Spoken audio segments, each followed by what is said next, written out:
it's interesting when you're able to look behind the screen and see the real Wizard of Oz, or at least a version that's closer to the truth. So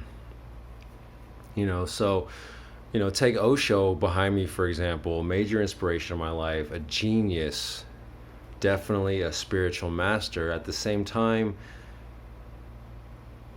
he did have his human ego. And actually, when I saw that human ego, I was not offended. I was like, all right, okay.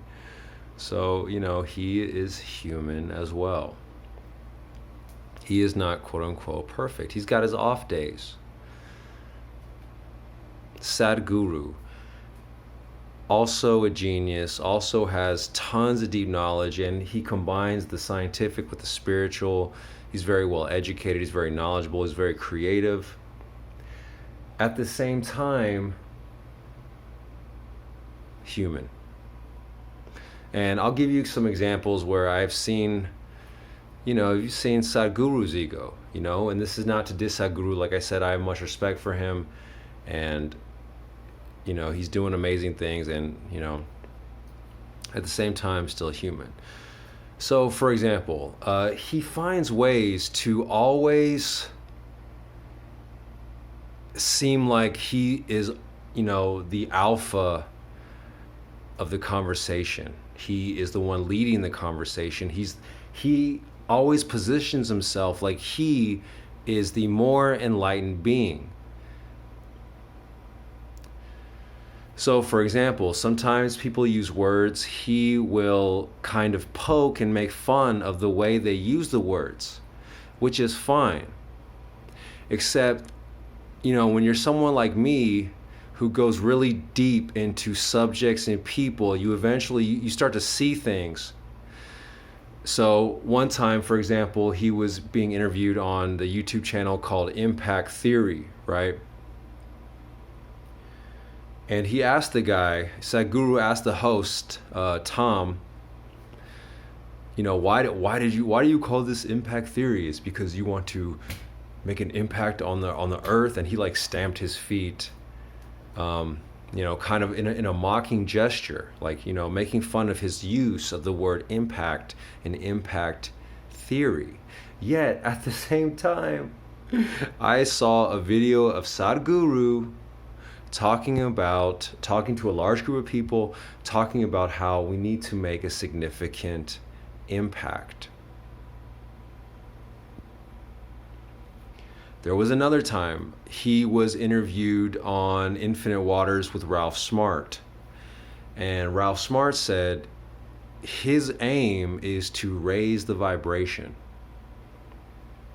Okay, again, and then Sadhguru started kind of poking at him, saying, so what are you saying? So what are you? You're like a radio station? And, Ralph was kind of not expecting that. He kind of laughed it off. My thought was, yeah, we are like radio stations, and we are emitting signals, and we are emitting energy. But here's the point. The point is, I have also seen a video with Sadhguru talking about raising the vibration. So why does he do this? He does this to try to show the audience that he is the top dog. But I don't think, if you're really the top dog, you don't really need to do that. And it would be one thing if he's poking at the words but not using the same words and ideas himself. Okay, last example. All right. Somebody asked him what he thought about ayahuasca, and he started to kind of mockingly talk about ayahuasca, saying, oh, if you want to get high, there are so many different ways to get high. Ayahuasca doesn't make you high. Ayahuasca is not fun. It is not a party drug. It is a medicine that, when used in the right way, can lead to deep healing.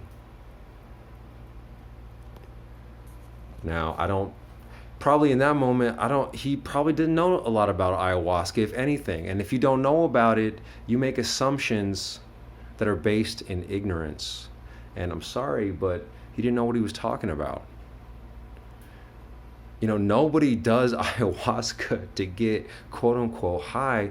They do it to get healed.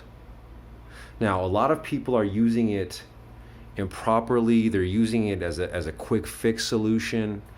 That's the thing. These things, they are not the solution themselves. They are meant to supplement the solution, which, the deepest solution really is facing truth, facing your feelings, facing reality, facing your own fears, this kind of thing. This is that spiritual work. And one of the things that can help you get there is ayahuasca. In fact, it will force you to look at it.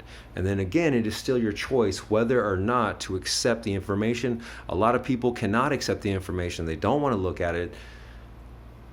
Thus, they never get fully healed, and they are unconscious. They act unconsciously. They don't have the conscious awareness of why they do what they do.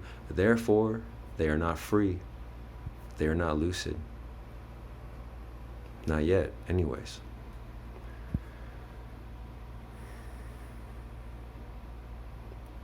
And it's important to see people as human and not put them on a pedestal. Why? Because to put them on a pedestal would mean that everything was easy for them. Because if you're perfect, then everything's easy for you, right? But if you're imperfect, that means you must learn. There are challenges.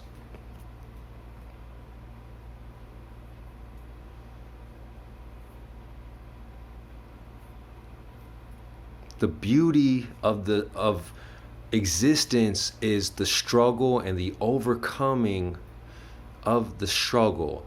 And there's struggle because we're all imperfect, and we're all here evolving, learning, expanding consciously.